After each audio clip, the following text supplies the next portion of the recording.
Good morning. Abstinence, experience, strength, and hope from members of Overeaters Anonymous. This one's entitled Finding the Balance. Before finding OA, I didn't know the meaning of the word balance, and I didn't know that my life was unmanageable. I viewed the world in black and white extremes. Everything was either wonderful or awful, perfect or a total disaster. People were either good or bad, and I loved them or hated. I was either wealthy or poverty stricken, and of course, if I wasn't thin, I was fat. And those misguided people of Overeaters Anonymous, hmm, whenever I'd whenever I'd suggest one of my perfect solutions at a meeting, they'd debate and discuss it and usually reject it. Like the time I suggested we use a non-conference approved book. When they turned down my sage advice, I was hurt, upset, and just plain mad. Yet I kept going to meetings. There was nowhere else for me to go. I tried controlling my compulsive eating in many ways: diets, diet pills, rewards for losing weight, also known as compulsive spending, and starving. I'd lose weight, then put it back on, plus some more. I knew OA had answers for me because the people there said I had a disease.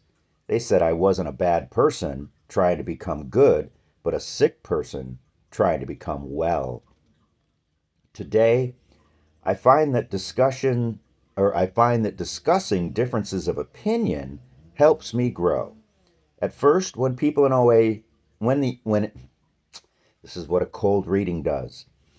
At first, when people in my OA group said, "Take what you like and leave the rest," I thought, yeah, I take it that you're crazy and I'm leaving. Now I'm learning to separate issues from personalities. Today it's okay for me to have opinions, values, and boundaries, and for others to have differing ones. It's also okay for me to change my ideas and later on change them again. Before OA, I always thought I'd be happy when I get thin, when I get married, when I get divorced, when I get a job and make lots of money, when I retire. The when list went on and on and on. Before OA, I lived in grief, depression, disappointment, guilt, shame, and despair over past events. I decided I had to work the steps because I wanted the pain to go away. Black and white thinking was one way I made my life unmanageable. Seeing the world in extremes kept me from people and from myself. Most of all, it kept me from having an intimate relationship with my higher power.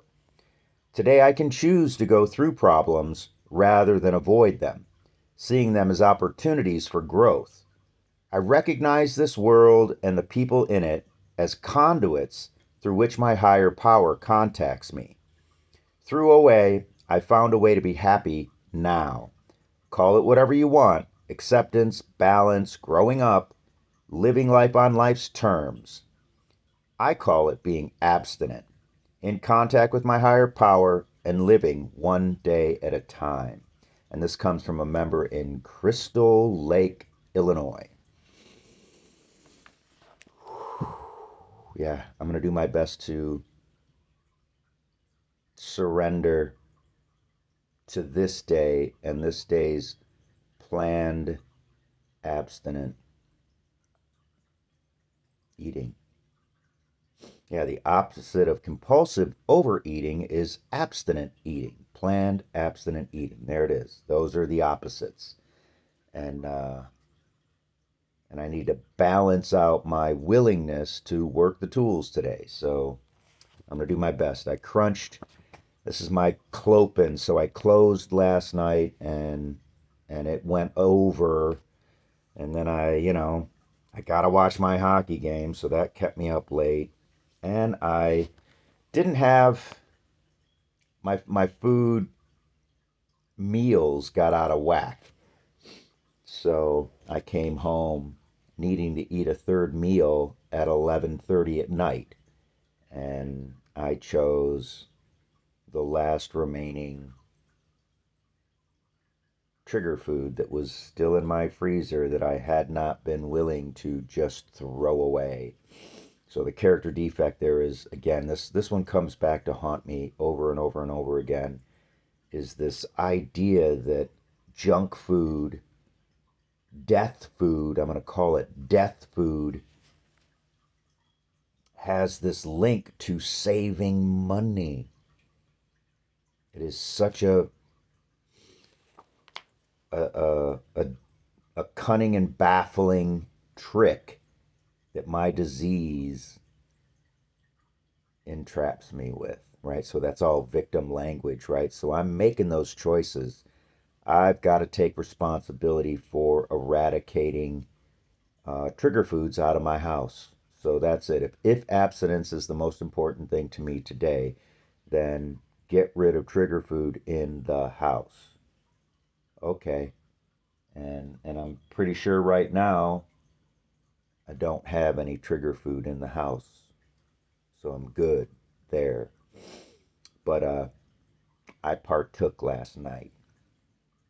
Not heinously, not completely. I'm trying to soften it a little bit. And, it technically was a third meal. And, but it was off script. So, just going to start over today. Going to plan the meal, going to finish this morning due, and pray, meditate quickly, because again, I got to turn around and go to work here in the next little bit. Don't like this transition. But, the other good side of it is my favorite meeting tonight. And um, I do want to do a meeting a day for 90 days. And I guess I'm going to give myself a pass on Wednesdays because it is my clopen and I go to my home group. So um, once a week for the next 3 months, I'm going to just use my other fellowship meeting as my meeting for that day because it's a meeting for that day. And I can share openly about my compulsive overeating at this meeting because it's primarily old timers and very established folks. There's a couple of newcomers, but they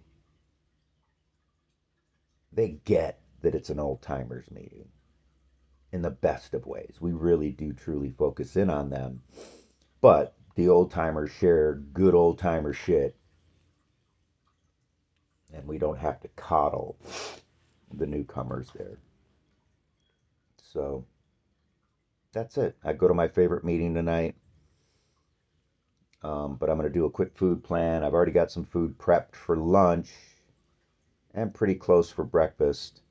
And dinner is a fellowship dinner. So, and and I'm gonna make some substitutions. I'm gonna substitute out for some heavy carb, typical heavy carb items that I get there, and I'm gonna switch it over to salad. So I'm just gonna do an entree and a salad, and that's my dinner. And let go of the super high carby sides.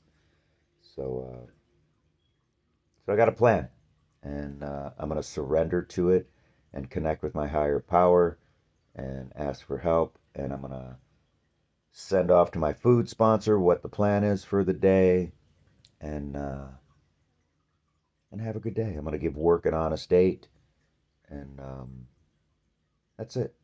Have a great day. Have an abstinent day.